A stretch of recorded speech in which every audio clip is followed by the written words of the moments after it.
Halloween is one of my favorite holidays. Hell, I would probably say it is my favorite holiday. I mean, what is there not to love about Halloween? You get an excuse to wear cool costumes, candy is everywhere and super cheap on the days right after Halloween, and you get the excuse to display some pretty cool spooky decorations. However, what I love most about Halloween is all the iconic characters and movies that come with the season. Jason Voorhees, Freddy Krueger, Ghostface, Michael Myers, Leatherface, Jigsaw, and so many more that it would take me hours to list off. These iconic slashers have shaped the holiday and become staples in pop culture. I feel like as we all grew up, we all had that one horror character that just spoke to us and appealed to us much more than any other character. Some people fell in love with Ghostface for his simple yet iconic look, who also happens to be a little goofy at times. Some people love the more quiet killers that are rough and mean with their kills, like Jason Voorhees, Michael Myers, and even fucking Art the Clown now. Nowadays, if you ask people who their favorite horror character is, there would probably be a lot of people answering Freddy Fazbear or another horror mascot killer. For me, however, there is one slasher and movie franchise that reigns supreme as my favorite in the genre.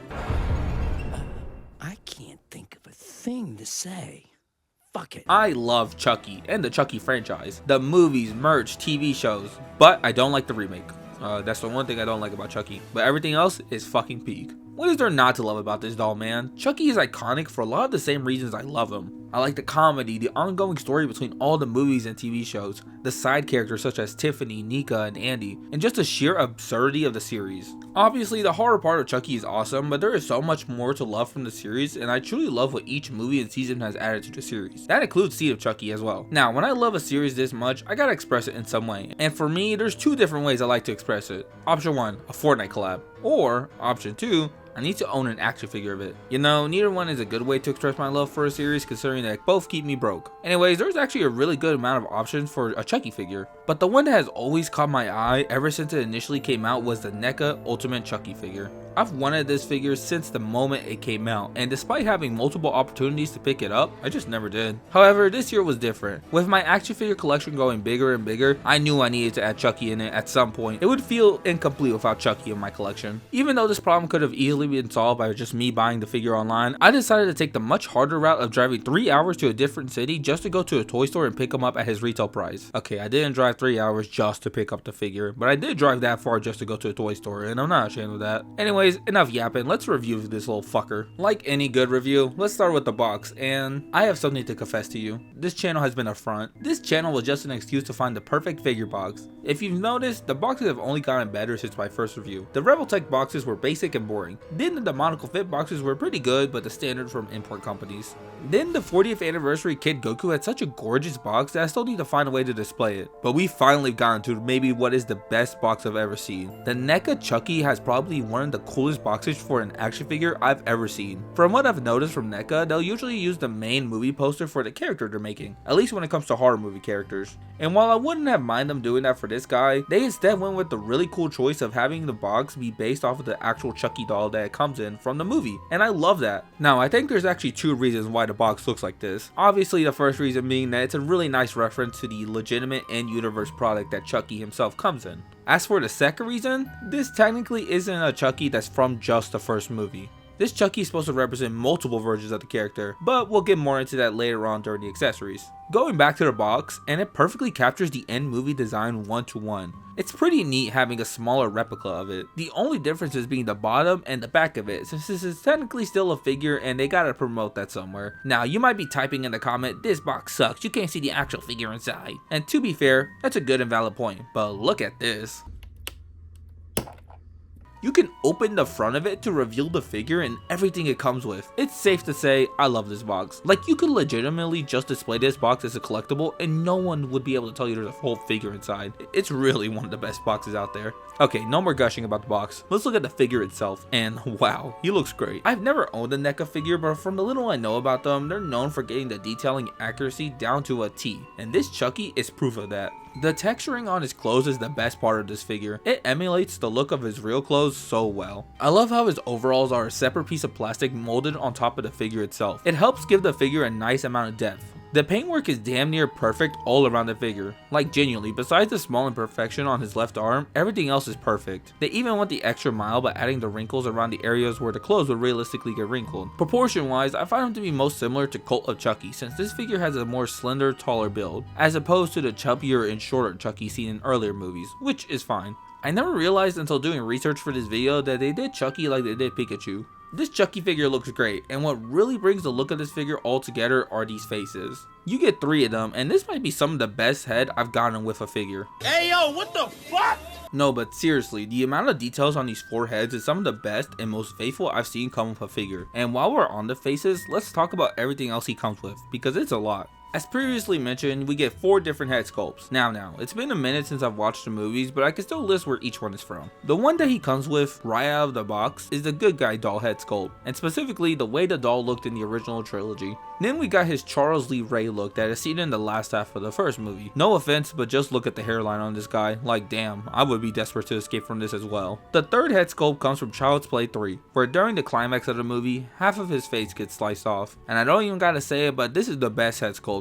Like look at this, they molded almost every vein. It looks so good that it creeps me out a bit if I stare at it too long. So let's look at the last head sculpt included with this guy, which is his stitched up face. Now you might think this is from Bride and Seed of Chucky, where this look originated, but no. This is actually from Curse of Chucky, the most underrated movie in the franchise in my opinion. Just compare the look from the movie with the head sculpt, it's almost spot on. Now while these head sculpts might look good, I do have an issue with them. They are so annoying to swap out. It takes so much force to push them in, and it feels like you're going to break them. Not to mention, pulling them out also feels like you're going to break it, so it just feels like you're going to break this figure if you want to just swap the heads out. I understand why it's designed like this, but my god is it annoying. Those are the 4 head sculpts you get with this guy, and I love how each one represents a different era or film of Chucky, but I feel like one is missing, which is a regular Chucky face. The Charles Lee Ray one is the closest we get, but that is such a specific look that only appears in the first movie. It's a little baffling to not just see like a regular Chucky face when he's possessed. Okay, so we've established a lot of work went into the heads, but a bulk of these accessories come from the insane amount of weapons included. Like look at this. In order to hold them, you get 5 different hands, 3 right hands and 2 left hands. All of them are open hands but of varying lengths to accommodate for the different sizes of the weapons. Let's actually cover those weapons though. The first thing you'll probably notice is the amount of knives. 5 different knives if you count the arm one. You get a kitchen knife, this hunting dagger, and a pocket knife. These are probably references to a specific scene, but Chucky likes to stab a lot of people, so they work as just random knives for him to have. Then we have this red knife with a bunch of markings on it. This specific knife comes from the first movie, and honestly, I hate how this knife never really comes back. It gets referenced and shown every once in a while, but Chucky himself never really uses it again. It has such a unique and cool design, and is tied to the voodoo elements that got Chucky into the current mess he's in. It definitely could have been his iconic weapon in my opinion. The final knife included with him is the arm knife. This plugs in at the forearm and is from the end of Child's Play 2 during the doll factory scene. Those are all the knives that come included. But don't worry, we still got a lot more weapons to cover. You get the scalpel tool that he used in Child's Play 3 when he killed the barber. At least I'm pretty sure this is what it is. You also get the good guy hammer, which is what he used to secure his first kill against Aunt Maggie. A baseball bat that he used to knock out Andy, and a ruler. If you know, you know. Oh yeah, you also get a fucking gun. I'm not sure when he held this specific gun. The closest one I could find that resembled it is the gun that Tiffany holds in Bride of Chucky and the end of season 1. With that gun, however, that is every accessory you get with this figure. Actually, I lied. When you open the box, you might see something tucked away in the back. You slide it out and you get this tiny piece of yellow cardboard. You simply fold it into the shape of the box, and what you get is a tiny good guy doll box that perfectly fits with Chucky. I fucking love accessories like these. I genuinely had no idea it came with this figure, so I was pretty shocked when I opened the figure back in like July and saw this. This might be controversial to some of you, but this might be my favorite accessory included, and it's literally just fucking cardboard. The amount of accessories included with this figure is a lot, don't get me wrong, but each one has its purpose, and that's pretty neat. So far, I've had nothing but good to say about this figure. That will end now, because it's time to cover his articulation, or lack thereof.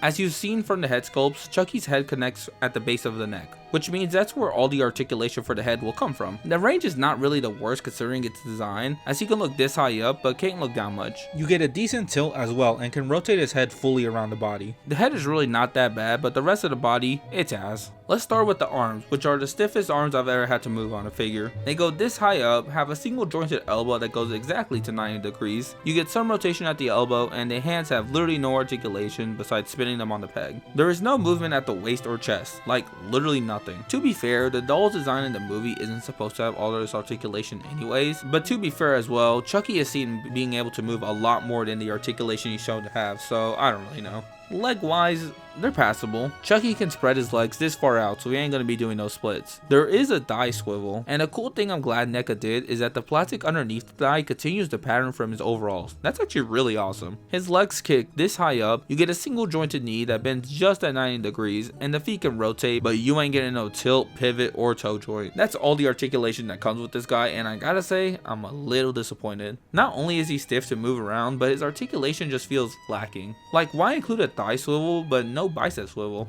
Chucky is not a dynamic character, and the articulation suffices, considering he's supposed to move like a doll, but I just wish we had a little more to him. However, the most important thing we have to consider about a Chucky figure isn't the articulation. It's how well he scales to other figures, and putting him beside other figures, he's a bit too big. This figure stands just shy of 4 inches, which is way too big. But to be fair, this figure is not meant to be scaled next to 6-inch figures. He's supposed to scale with a 7-inch figure, which is the size Neca usually makes their figures in. I don't own any 7-inch figures because why would I, but even compared to those, he's just way too tall. Chucky is around 2.5 feet, which makes this Chucky more 1/9 scale than 1/12 or 1/10 scale.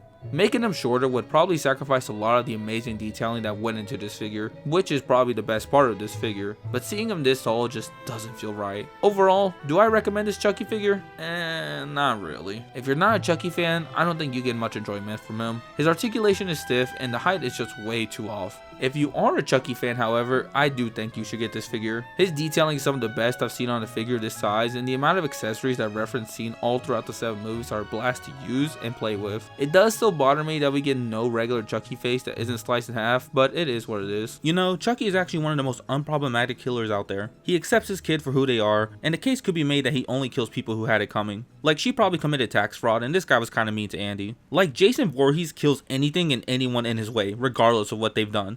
And Michael Myers and Ghostface are not only killers, but they also stalk their victims, and that's not really a good thing. Chucky doesn't do any of that, so I think he deserves praise. Any last words to end off the video, Chucky? I have a date with a 6-year-old boy. You need to leave! What the hell? This next one's gonna wipe you off the face of the planet!